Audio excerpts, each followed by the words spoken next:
Here is your host, Michael Rivero. And aloha, America. Welcome back to the show here. Alrighty, moving right along here.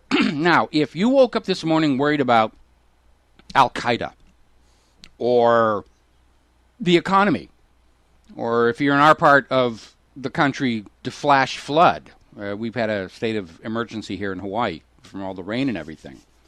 Well, it turns out there is a new nemesis that threatens all of us. According to Benjamin Netanyahu, it is the nuclear duck. And we got this from this speech that he did to AIPAC, where he's up there trying to explain why, even though there is absolutely no evidence that Iran is building a nuclear weapon, that by golly, we've got to go and kill the nuclear duck. And so everybody's making fun of it. And by the way, when Netanyahu was up there making that speech, did you see his face? He can't stop smirking. He looks like a used car salesman. I can just see it in the back of his head. You know, he's thinking to himself, I can't believe I'm getting away with this. Bibi, you didn't get away with it. We know you're full of crap. So he's up there smirking and talking about, you know, the danger of the nuclear duck. And so we're all making fun about that whole situation. And remember, this is exactly the same stuff that Israel was saying when they bombed Iraq's civilian nuclear power station back in 1961. Turned out it was just a power station. Oh, well, is our face red? So they're going to go ahead and do it again. Meanwhile, Senator Levin, the Senate Armed Services Committee Chairman, Carl Levin, is saying that he believes an Israeli attack on Iran is very likely. Okay, fine. I don't have a problem with Israel attacking Iran if they're stupid enough to want to do it. The problem I have is that Israel is going to go provoke Iran. Iran is going to counterattack, and Israel is going to scream for the United States of America to send American kids and American weapons and American money to get them out of yet another mess. That I object to. I am 100% in agreement with Ron Paul. It's none of our business. If Israel wants to attack Iran, let them go do it. And if it goes badly against them, they're just going to have to deal with it themselves. Where was it ever written in stone, passed down from on high, that the United States of America is perpetually obligated to throw their children in between Israel and the bullets of everybody that Israel has ticked off? So again, if Israel wants to attack Iran, let them. Let them. Go ahead. The problem is that's not what Israel wants. Israel wants to start the attack and then have the United States finish it up for them. Now, despite all the talk about backing off and re-engaging Iran in dialogue, I think that's a mask. Obama understands that preemptively starting a war is a vote loser for a war-weary people this November. They're still trying to figure out a way to make it look like somehow Iran is to blame for all of this thing. And so even as Obama's talking about re-engaging Iran in dialogue about their nuclear program, Netanyahu and Obama are pushing Panetta to expedite delivery of the bunker busters to Israel, some of which may be nuclear-tipped. Some of the bunker busters, in order to be able to guarantee that they're going to get the bunkers, they have tactical nuclear warheads. And so the U.S. is already spending your money to give weapons to Israel to attack Iran on the basis of Israel's hallucination that Iran is a danger or a threat, and they aren't. Now, the reason I think that new talks with Iran are just for show is because inevitably the U.S. and Israel are going to say to Iran, you've got to stop making nuclear weapons. And Iran is going to say, we're not making any nuclear weapons. We're generating electricity to power our lights because we know sooner or later the Americans are going to steal all our oil. And so we need nuclear power to basically keep the lights running and the factories going. And the U.S. and Israel come back and say, we demand you stop making nuclear weapons. And Iran's going to say, we don't have any. We're not making any. Nobody's found any evidence that we're making any. And that's going to be the impasse. And the U.S. and Israel come back and say, Iran's being uncooperative. They refuse to stop making nuclear weapons. It's going to be the same thing all over again. I think the only reason they backed off for the immediate future is because Obama knows this is going to wreck the election for him if they go into Iran now. But Bibi Netanyahu needs to go into Iran now or really soon, or he's going to have political troubles at home. So it's this very complex mishmash. But ultimately, they're trying to make it look like Iran has started this, or it's their fault, or it's all to blame on them. And it isn't. No more than it was Poland's fault when the Nazis marched in there. It was all a fake here. All right, we're going to take a phone call. We've got Frank in New York. Aloha, Frank. Welcome to the show. What's on your mind? Oh, Michael, I agree with you 100%. You're absolutely right. We need to stop with these foreign entanglements. They are eating our treasury alive. We are losing highly trained they're combat destroying troops. our children. I mean, you know, our kids are being blown to bloody bits in wars on the other side of the planet, and nobody can explain to us why.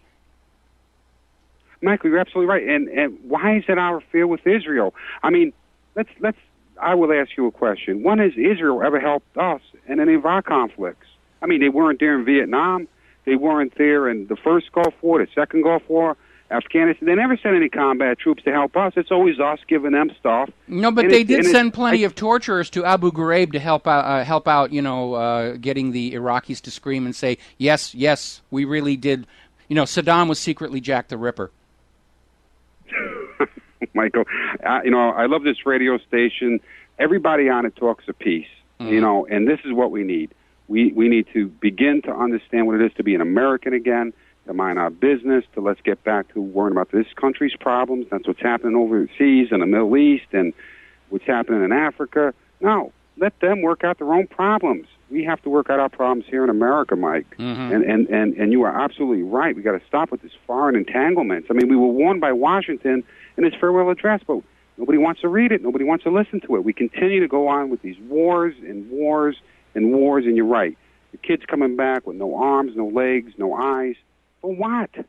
There's no interest in it in the American people. We have to begin to think like Americans again, not like this global international citizens like they're telling us we are. We're not. We're Americans. Let's worry about this country. Yeah, we've lost the moral authority to tell other countries how to run their business because of the way that we're currently running ours. Our economy's a shambles. You know, they talk about globalism, you know, even the Navy's new motto, a global force for good. No, it isn't. It's a bunch of ships that are designed to blow crap up. And that's all it is. You know, it's out there to basically make very large holes in other people's cities, and that's all it's really there to do. And Mike, I don't even think we really need it. I mean, we have no real enemies. If we just minded our business, nobody would hate us. You know, we get involved in all these entanglements, and they turn around and they begin to hate us because we're trying to tell them how to govern their affairs. You know, just think of our Civil War. The first 10 minutes at Gettysburg, more Americans died than in all the revulsions in Syria or Libya or whatever.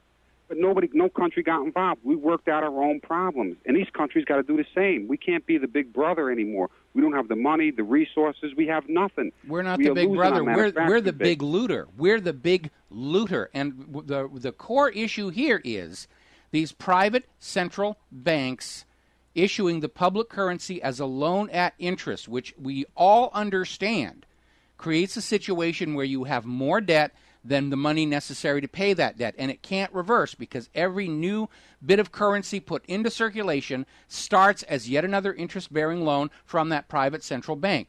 And so eventually a nation will reach a point where they have to launch a war of conquest to steal somebody else's wealth to square the books, to avoid from collapsing. And that's why I keep reminding people, before the creation of the Federal Reserve, there was no such thing as a world war. The two came as a package deal. Sooner or later, an economy that is using debt-based currencies reaches a stage where conquering their neighbors and stealing all their wealth is the only option they have left to balance the financial books. Or you can do what Iceland did and what Andrew Jackson did, and you can say, all right, we're getting rid of these private central bankers.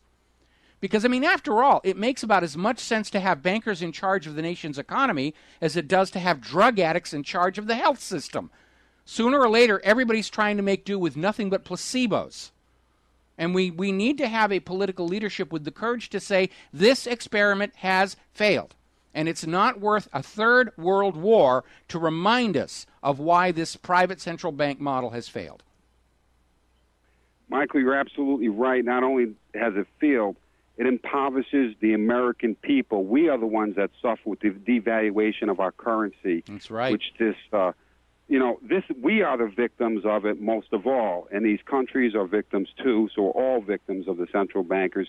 We need to put it back under the Treasury and keep watch on it because like I can't say enough. The root of all evil is the love of money, and money brings out greed and everything else. And once you put men in charge, you're going to see greed, corruption.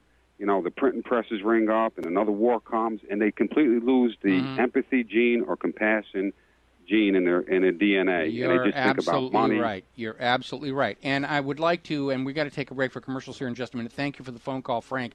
Thank you, Mike. I got to go. Thank you, sir. I would add, I would rather edit, the root of all evil is the addiction to money.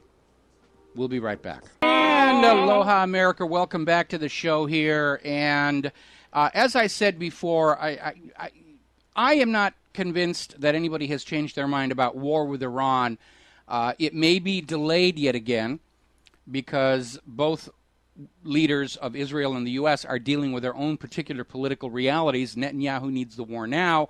Obama needs to put it off until after the November elections. And in a way, Obama is betting his second term that he's going to be able to prop up the economy somehow. He's not going to be able to make it look good, but he'll settle for just not seeing it deteriorate anymore, which means he's trying to find some way that Greece's impending collapse and the Eurozone fracturing doesn't actually affect Wall Street. Now, this may relate to some of those trillions of dollars of U.S. gold bearer bonds that are magically showing up in Europe under circumstances that allow them to just be confiscated or whatnot. But obviously, Obama seems to feel he's got the economic realities under control more than those of the war situation. So they're going to go back to the discussion tables, to the negotiating tables, and nothing will be accomplished because Iran cannot do that which is being demanded. It can't stop a program of building nuclear weapons that simply does not exist. It's the same impasse that we had with Iraq. So now Obama's out there saying that the U.S. will not countenance an Iranian nuclear weapon. Okay. I understand why you don't want to do that. The U.S. has a pretty good nuclear monopoly, largest arsenal in the world. And there are only a few other nations with nuclear weapons, and you don't want them to spread anymore because that way they might actually start breaking away from the control of the United States. That's why the U.S. actually only picks on countries that don't have weapons of mass destruction, like Iraq and Iran.